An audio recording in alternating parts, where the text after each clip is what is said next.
Well, with a story in the first act of this movie giving us a character that's just all over the place, and a second act story that is also all over the place, and world building that just doesn't make a lot of sense whatsoever, hopefully this third story will be enough to win me back over to enjoying this movie, right? As mentioned, Kelson arrives to rescue Spike, Isla, and the baby, shooting Samson with a morphine dot, and despite my many problems that I have with this movie, the idea that these adrenaline pumping infected get sedated extremely quickly because of the blood pumping around quicker is a nice little touch that I enjoyed. He then explains that he covers himself in iodine to keep the infected away, as the infected don't like it. Ignoring the long-term medical effects of covering yourself head to toe in iodine, how exactly do you have access to a constant supply of raw iodine for several decades? And why would the infected care? You're telling me they have no issues running at people with guns, but a bad smell from an antibacterial compound will keep the infected away? Kelson takes Eric's head from Samson, and then he takes them to his encampment, with a river along the border.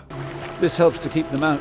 How does a very shallow, slow-moving river keep the infected out? It might make them stumble a bit, but I don't see how this is such a huge obstacle that it means they can't get to him. He shows them the bone temple and explains that he uses it as a monument to the dead. As he begins to cremate Eric's head, Spike sits with him, with Isla and the baby walking around the monument. Now, obviously Kelson doesn't know them very well, so I'm not going to blame him for this, but you'd think Spike would have some common sense to not leave a literal newborn baby with someone who suffers severe delusions and moments of fatigue, but apparently not. Almost like he's read the script and he knows Isla's not going to have any more of these moments for the rest of her screen time. They find a place for Eric's skull, and then they talk about the baby and how it isn't infected, with Kelson offering the placenta line. I've already talked about how dumb that is, so let's just move on. Kelson runs some tests on Isla, and based on his knowledge, he believes that she has cancer and will die soon, to Spike's confusion and sadness. Now, Spike has just found out his mother is suffering from an illness that cannot be cured, and she will die at some point. He is clearly shocked and struggling to come to terms with the fact that she won't be getting better, and while she is going to die, Isla can still give him some more time with herself to help him accept this fact and allow him to cope when she moves on. Instead, what happens is Isla distracts Spike and tries to assure him that he'll be alright, and then tells Kelson to drug him, before leaving her highly emotional and drugged up son with a baby while Kelson takes her out back to put her down. And it's supposed to be framed as this emotional farewell between a mother and son, which I guess it technically is, but he was all over the place mentally, and then he was drugged up without his permission, not even really getting the chance to say anything to her before the doctor he trusted to make her better kills her and then hands him her cremated skull. Spike should be obviously furious with Kelson and the entire situation, but instead he just quickly gets over the fact his mum is now dead and he's placing her skull on this monument. Seriously, I know the imagery and soundtrack is absolutely beautiful, but if you put that to the side and actually watch what's happening in this moment, a young boy being told that his mum is dying and then gets drugged up so his mother can be killed, cremated, and then he's forced to put his mum's skull on a pile of other skulls. It just makes Kelson come across like an absolute psychopath. One of the major problems with this movie that severely impacts this scene is, as I mentioned when I started talking about Jamie, there's so many different plot points and stories going on in this film that by the time they reached this scene they had to try and wrap it up quickly so they could show the baby being taken back to Holy Island and the ending scene. And this leaves Spike, and also the audience, with very little time to process the fact that Isla's gonna die before the film immediately kills her off afterwards. And because of how disjointed the film is and how little they develop the relationship between the two of them, the only flashback scenes they show of their relationship is the two of them camping in the cathedral, because let's be honest, other than that they don't really have a lot of emotional and worthwhile moments together, do they? So I can't really feel invested in their relationship when Spike can only think of this one moment of her to remember her by. Also, again, a child who's going through a very stressful situation was drugged up and then left in charge of a baby for several hours. Thank God Kelson managed to get the dosage exactly right, because if he fell unconscious that baby would be squashed like a fucking pancake. Now, after what is supposed to be a somber, gentle, uplifting scene, it then just hard cuts to Samson attacking them and then running for their lives. Bit of a wild tonal shift, at least give me a minute before springing this shit on us. After Kelson is nearly killed because he made a bunker that's only like an inch underground, Spike manages to drug Samson and free Kelson. He tells Spike to take the baby and go home, and Spike proceeds to do just that. It then cuts to 28 days later, as well as a flashback to when Spike initially brought the baby, and Spike had somehow managed to walk all the way across the causeway without anyone seeing him and then left the baby there. Seriously, what were these fuckers doing? After finding the baby and bringing it to Jamie, they read the note attached to it, with Jamie then remembering that yeah, he's a character in this film, and he attempts to go and find Spike, which he cannot do as the tide is high. As Spike is cooking some food, he gets attacked by a horde of infected,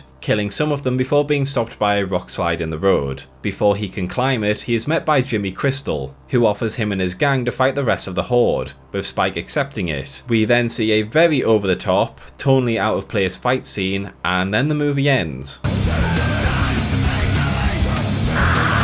Just what the fuck was this? So over the course of about roughly 5 minutes, we have what is designed to be a emotional gut punch as a son loses his mother, a uplifting scene as he makes sure that she is remembered, an intense moment that fades into a more solemn one, and then an intense moment that transitions into a Power Rangers fight scene. The ending scenes of this film are so tonally and emotionally all over the fucking place, which is probably why so many people hate it. And the thing is, they could have mitigated this a bit with this final moment here. They really could have just saved the fight for the next film. Have this one end on the intense moment of Spike about to be attacked by a horde when the Jimmies stand above him, catching his attention and ending the movie. This way you could have a subversive opening fight and then you would have time to fade into the rest of the movie. But as it is, it's just such a bizarrely mashed together ending that it just sours the rest of the film. So that covers just about everything in 28 Years Later in terms of what the actual plot is, the characters and the world building. On a first watch, I think it's easy to get lost in the cinematography and the acting and the music, until the plot seems to make a lot more sense, even if the pacing feels a bit odd and the ending seems misplaced. But on a closer level, there's so many things wrong with it that I think this might be one of the dumbest horror movies that has come out in recent years, a far cry from the original released all those years ago. Obviously the new one will be releasing soon at the start of January, so hopefully that might be an improvement, but at the moment the only thing these long awaited sequels have done is leave a sour taste in my mouth, and for some reason I doubt the sequel is going to mitigate that.